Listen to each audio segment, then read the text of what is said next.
ఎక్లీషియాలజీ అనేది చాలా పెద్ద టాపిక్. అయితే కొన్ని విషయాలు మాత్రమే ఈరోజు నేను మీతో పంచుకోగలను. మిగతావి నేను ఆల్రెడీ గ్రూప్లో మీ నోట్స్ పంపించాను, మీరు దాన్ని చూసి నేర్చుకోవచ్చు.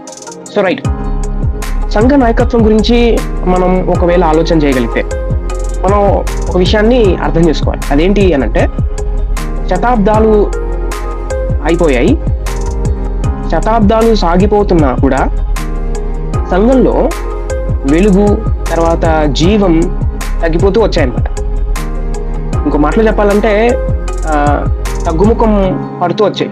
దీనికి కారణం ఏంటి అని ఒకవేళ ఎవరైనా అడిగితే, దానికి కారణం లేఖనాల వెలుగులో మనల్ని మనం సరి చేసుకోకపోవడం, తర్వాత సంఘాల్లో స్క్రిప్చర్ కన్నా అంటే వాక్యం కన్నా మిగతా విషయాలు ఎక్కువైపోవడం, వాటి గురించి ఆలోచన చేయడం దీనికి కారణం. ఇంకో మాటలో చెప్పాలంటే, లేఖనాల వెలుగు మసకబారుతూ రావడం. ఇంకోటి ఏంటి అని అంటే, మానవ మాతృల మాటలు ప్రాధాన్యం చేసుకోవడం అనేది దీనికి కారణం అన్నమాట. వాక్యం తక్కువైపోవడం, అలాగే మనుషుల యొక్క మాటలు వారికి ఎక్కువ ప్రిఫరెన్స్ ఇవ్వడం అన్నది దీనికి కారణం. అందుకే ఈ రోజుల్లో ఉన్న సంఘాల్లో మీరు చూసినట్టయితే, మీరు బాగా గమనిస్తే అక్కడ మీరు చూడొచ్చు ఏంటి అని అంటే, అక్కడ వాక్యం తక్కువగా ఉంటుంది, మిగతావన్నీ చాలా ఎక్కువగా ఉంటాయి. ఇంకోటి ఏంటంటే, వాక్యం కన్నా ఎవరైతే మాట్లాడుతున్నారో ఆ వ్యక్తి యొక్క మాటలకు ఎక్కువ ప్రిఫరెన్స్ ఉంటుంది, కానీ ప్రాధాన్యం ఉంటుంది. కానీ దేవుని యొక్క వాక్యానికి వారు ప్రాధాన్యం ఇవ్వడం ఈ రోజుల్లో మనం తక్కువగా చూస్తాం. ఇంకోటి ఏంటి అని అంటే,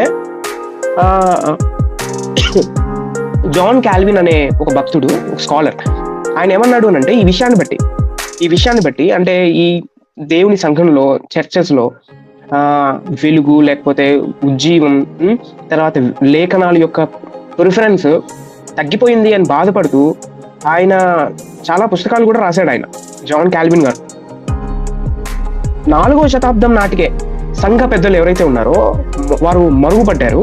వారి స్థానంలో ఎవరు వచ్చారు అని అంటే, మతాధికారులు వచ్చారు. మతాధికారులు తర్వాత మీరు చూస్తే తీర్పులు జరిగించే వాళ్ళు, ఆ మతాధికారులు తీర్పులు జరిగిస్తారు. ఇంకోటి ఏంటంటే, ఇంకో మాటలో చెప్పారంటే, వారి సలహా లేకోకుండా ఏది జరగదు.